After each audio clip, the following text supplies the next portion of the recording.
Guys, welcome back. If you read the title, you can see it from the title of the video. This is gonna be a labor and delivery story time for my third baby. I'm gonna jump right into it. No need for too much talking and yapping.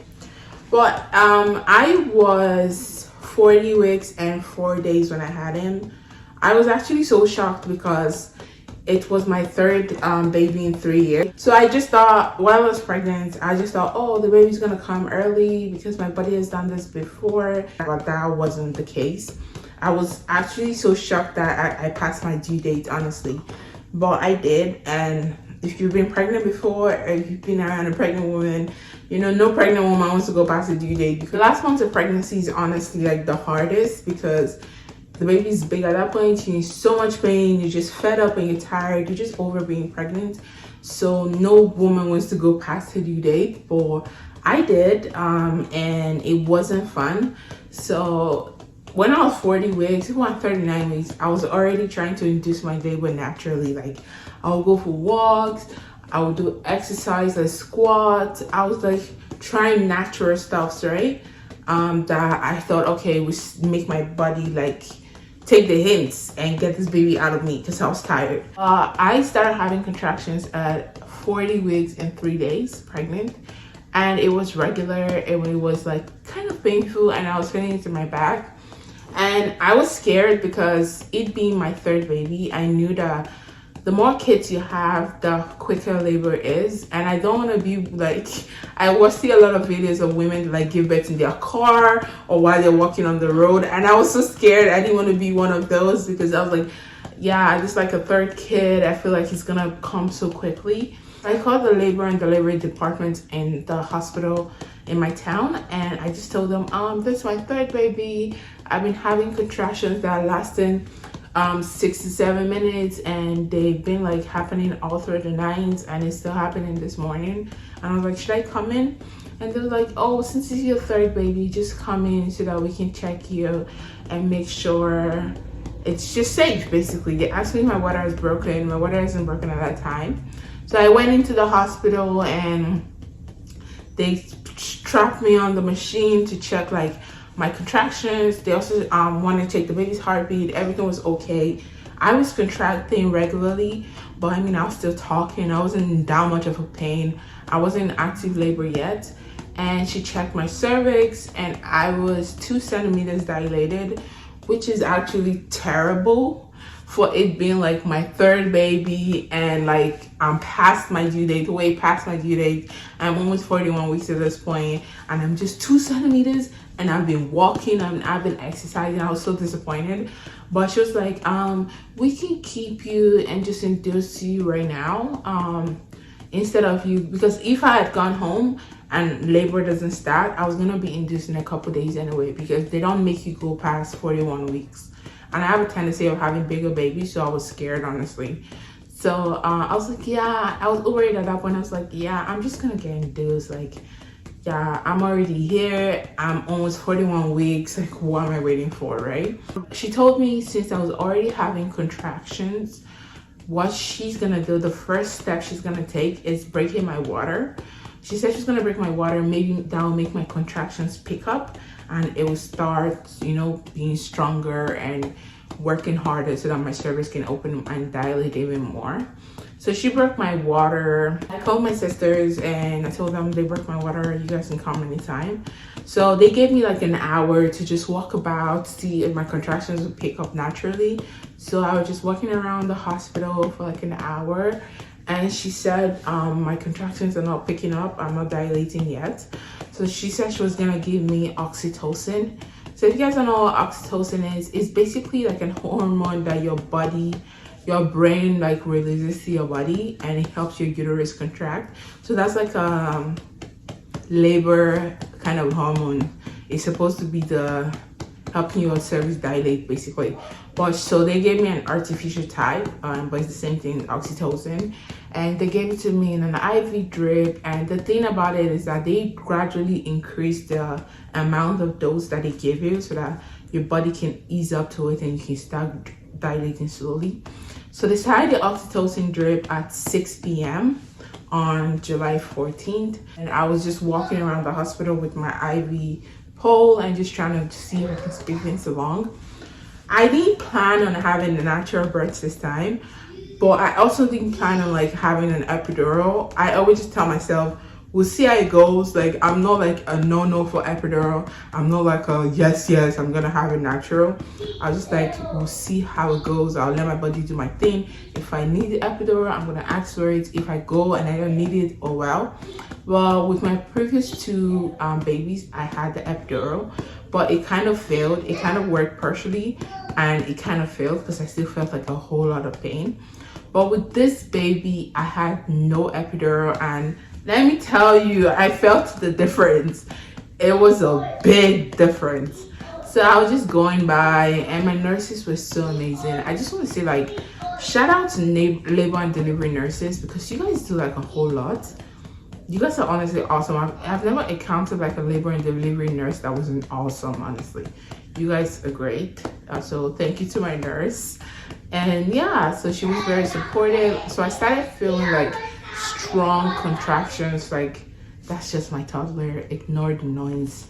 But anyway, I started feeling like stronger contractions at like an hour after, which was like 7 p.m. And I think at that time my sisters were already there. I'm not sure, because they just finished off work and they came straight to the hospital. So everyone was just there. We're all just in like the vibe of, oh, the baby's gonna be here soon. Just talking, chatting. It was honestly like this was my best labor so far. It was so chill. We're laughing right up to me pushing the baby. Like, we're just talking. Yeah, so the contractions started to pile up. I was just breathing through it. I had like the gas thing, and that just makes you like a bit less tense. So I add that. I was just breathing through it. The most important thing when you're contracting is to breathe through your contractions, because if you like tighten up, your uterus is basically a muscle. So like, you're making the muscle even contract harder. So you just have to like, it's so hard, but I'm telling you, you just have to like listen in for your breathing and just breathe to the contraction is gonna come, it's gonna go, it's gonna get intense, but guess what? You're gonna meet your baby soon. So that's what I just keep telling myself. And I went without the epidural, but I almost had my baby in the toilet. Excuse the noise, I'm so sorry. That's just my toddlers. But one thing that my nurse advised me to do for pain management, since I wasn't having the epidural, was to get in the tub. So she told me, you have to just get in not the tub, to get in the bathroom, in the shower. So she told me, you just have to get in the shower and just let the water, you have to sit in the toilet. And she made my sister just like run the tap, the shower in like hot water, and just pour it in my bag. And it was so nice. And I was just there when my contraction came. I would take the gas and I would just breathe and scream when I need to, and just grunt. And then to end, then I would relax. I would almost sleep off, and then I would go again. It was just that. So like, I was just in the toilet for like an hour, just like contracting. And then I started feeling this urge to push. And I know this urge because I felt it with both my first labors, but it wasn't as strong. And I think the reason was because I had the epidural. But this time it was so strong. Like, I felt like I need to poop. And honestly, I had no idea that was the baby. It genuinely just felt, because with my first two, I felt the urge to poop, but I also knew that was the baby. It wasn't as strong as a feeling of, oh, that's actually poop. I actually felt, oh, that's just the baby, but I just need to push.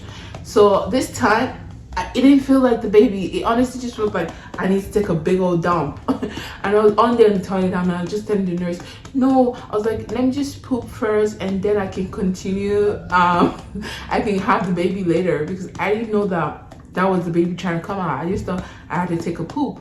So I was already in the toilet. I was just like, you guys just leave me alone. Let me just poop. And everyone kept telling me, no, don't poop, don't push. That's the baby. That's the baby. Please don't push. I'm like, I know my body, and I'm telling you I need to poop, and that's not the baby. I was just arguing back and forth, and I was crying, and I was like, I just want to poop.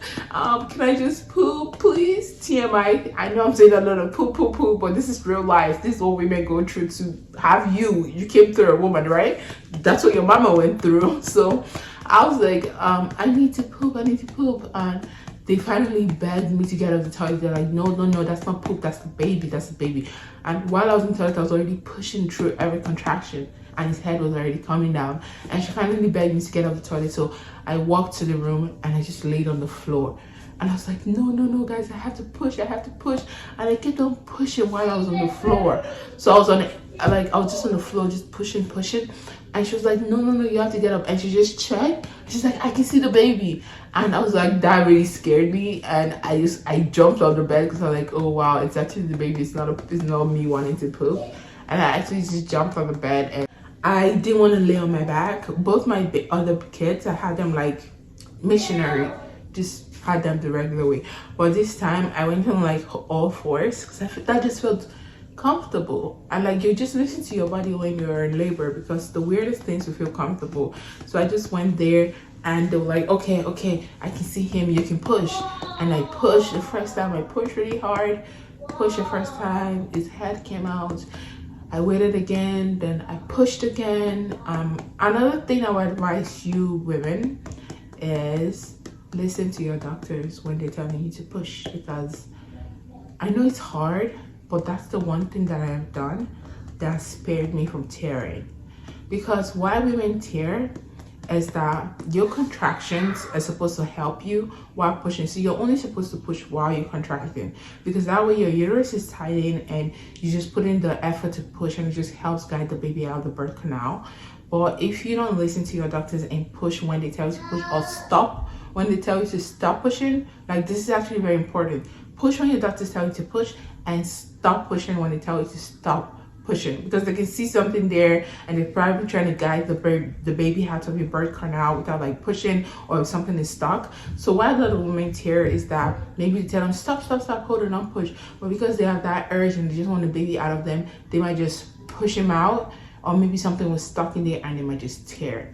So what I do is no matter how crazy, how traumatic, how chaotic it is, I just try and make sure I tune out all the sounds around me and just listen to the voice of my doctor. Hi. Hi. Yeah, so Mason is gonna be joining us. I just listened to the voice of my doctor, and I listened to how she pushed. She told me stop pushing, and I stopped, and I pushed again, and his shoulder came out, and he slid out. He was out, and I didn't tear, and it was honestly so awesome. So they gave me the drip starting at 6 p.m. I had him at 3:30. So it took me like maybe 15 minutes to push, a couple pushes, and he was out, and I was so relieved. He was so beautiful. It was the best labor and deliveries I've had so far, and it was natural. So I see why a lot of women like to go natural, but it's not do or die. If you can do it, do it. You see, for me, I couldn't go natural the first time. I couldn't go natural the second time. It took me the third time of getting a lot of experience and like my body being comfortable to go natural. So just do what works for you. But yeah, that was basically it. And he's here, my little angels. He's sleeping. But I'm just grateful to everyone. I'm grateful to Jehovah. I'm just very happy. Mommy was healthy. Mason closed my lights. But anyway, I said I was gonna make this real quick because I have to get back to being a mom. So yeah, that's basically it. That's basically it. Thank you guys so much for watching. Thank you guys so much for watching. I'll see you guys in my next video. Okay, Mason, say bye. Bye. Okay, bye.